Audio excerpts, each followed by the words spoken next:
Hello folks, I'm Alex, this is Alex Unabridged, and this is the Honest Booktuber Tag.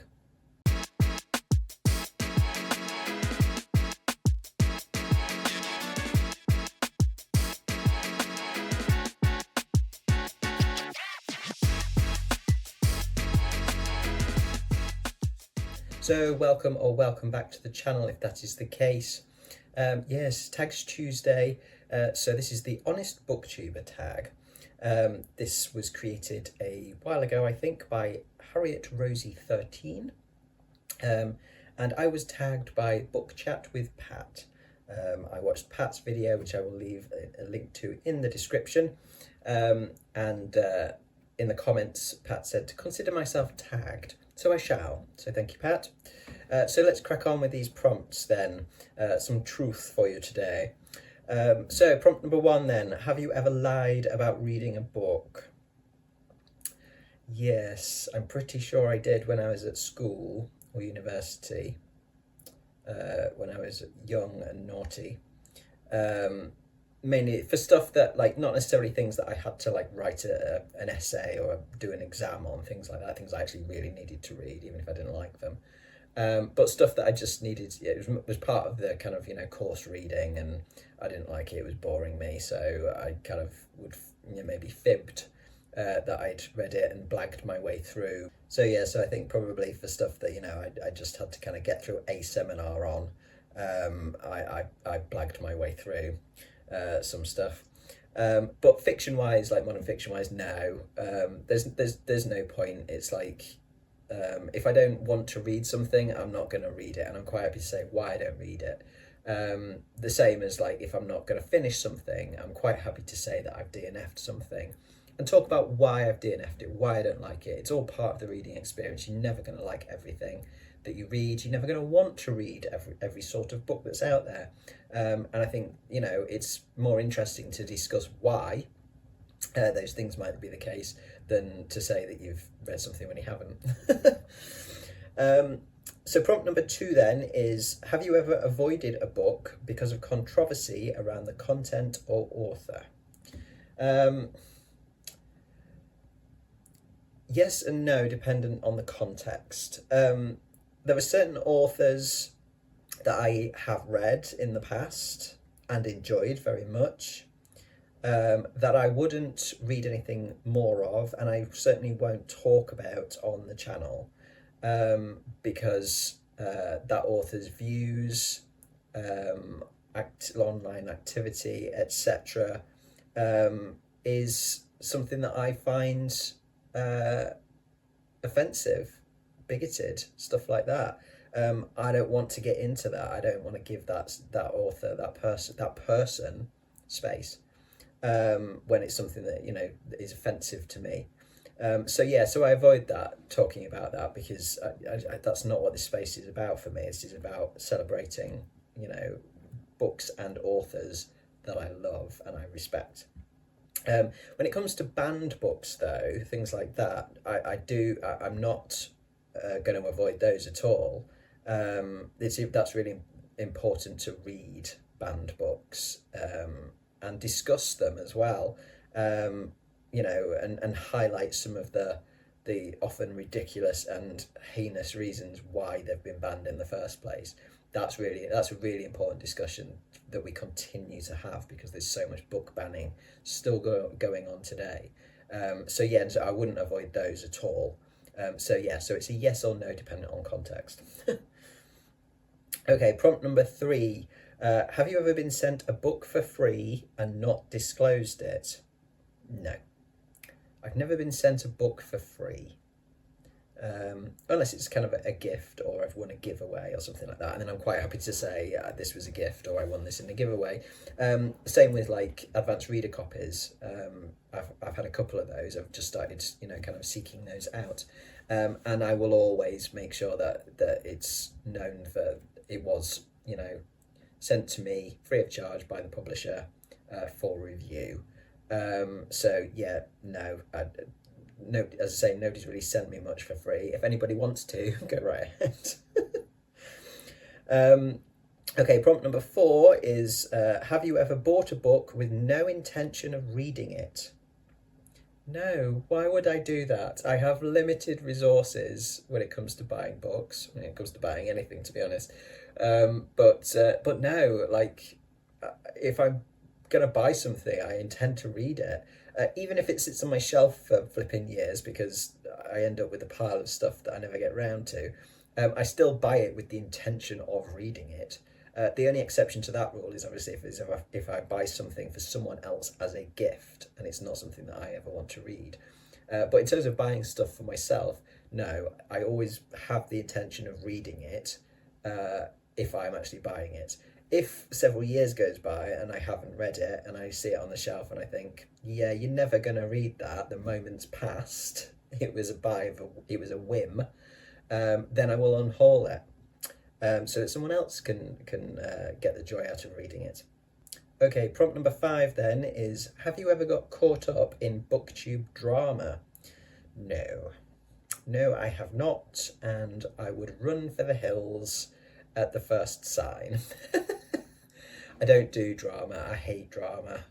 I spent a long time dealing with a lot of drama. I mean, I was a drama student, as in theatre studies, and there's kind of a lot of offstage drama that I remember from that period of my life.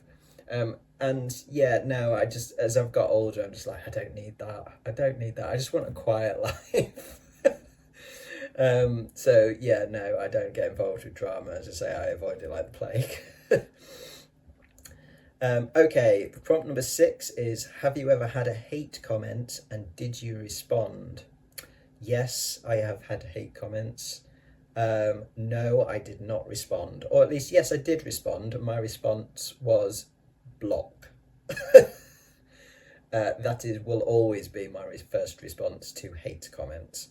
I had one on a video that I did about Transgender Day of Visibility.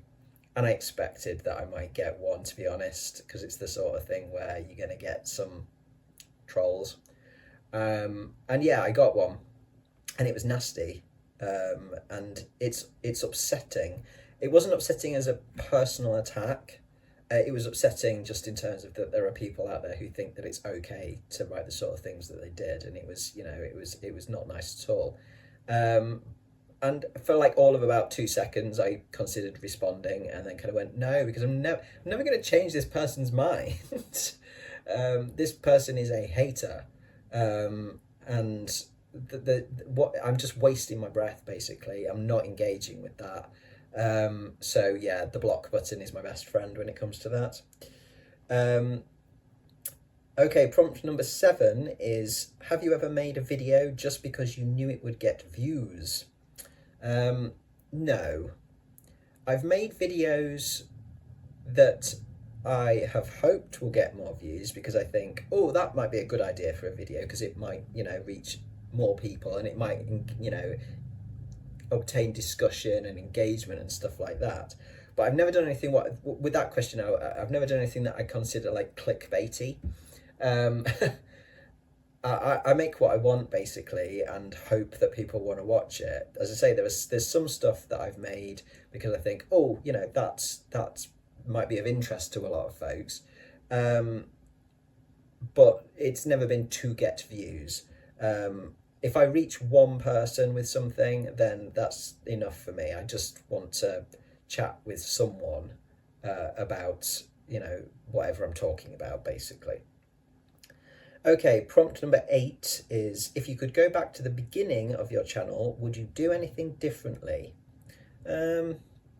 Yeah, probably quite a few things, to be honest.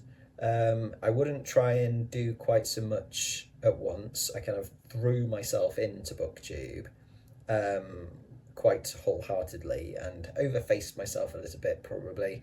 So that's certainly one thing. I'd just kind of take it a bit easier. And I just not like try to second guess myself so much. I was terrible for that in the beginning, both in terms of things like video quality and production values, stuff like that. Like, is it good enough? Is it sharp enough? Is it slick enough? And also just in terms of me and what I was saying, my opinions, having confidence in what I was talking about and how I was talking about it, things like that. yeah, I think but that's something that has evolved over time. You know, I've needed to do the channel for a while to get the confidence in that.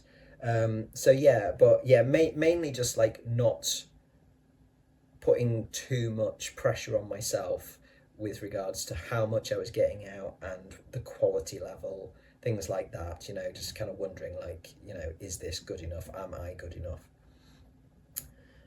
Okay, prompt number 9 is, are there any channels you wish you could be more like? Not channels, no. I think the beauty of Booktube is that everybody is their own person and everybody brings something unique to the space because they are themselves.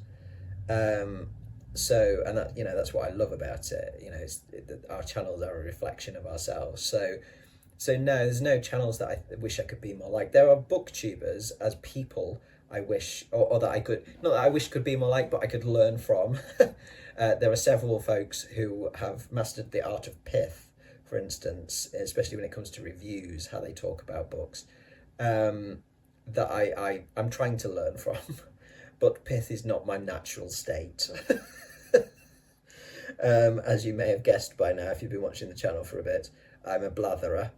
But yeah, there's that kind of thing, and just confidence. You know, some folks are supremely confident, and I still have my wobbles a lot. But yeah, no, it's just stuff that I could learn from for sure. You can always learn something from others, but I like my channel to be a reflection of me, and that's what it is. So it's staying as is.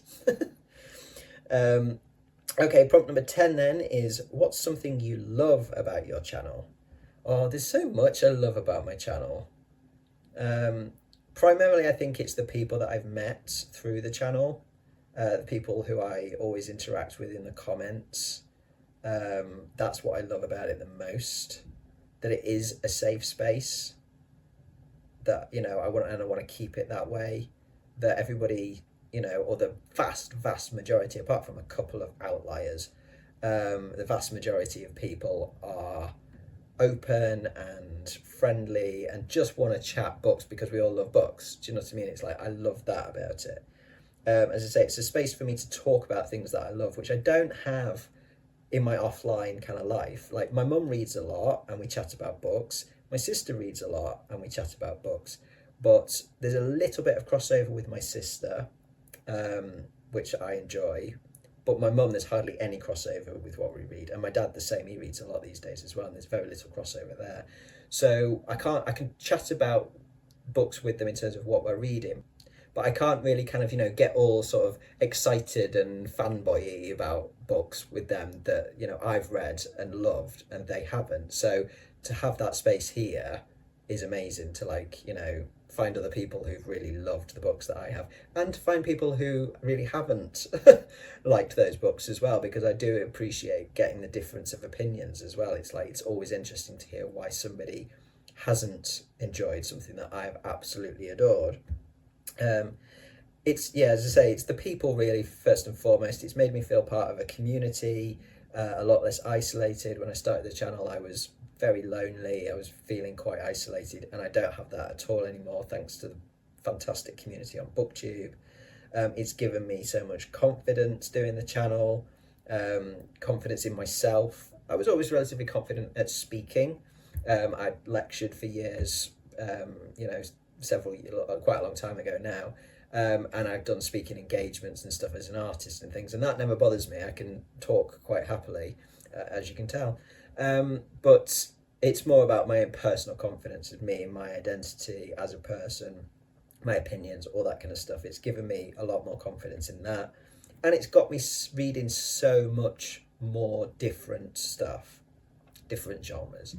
It widened my reading massively, and has given me so much enjoyment on that front as well. So yeah, lots of stuff I love about my channel. In fact, there's nothing I don't love about my channel, to be honest. Okay, prompt number 11 then is to tag some people. I'm going to use the get out and say that if you like the look of this tag and you want to have a go, then consider yourself tagged. To be honest, when I looked at folks to tag on this, most of you have already been tagged in terms of the people that I would pick. So somebody's already done it for me. So yes, I will just say, if you like it, give it a crack. And that will do from me today then. That was the Honest Booktuber tag. Thank you very much for watching today, folks. Do drop your thoughts in the comments below. It's always fantastic to hear from you, as I say. I will be back tomorrow with my big old pile of possibilities for Garb August reading.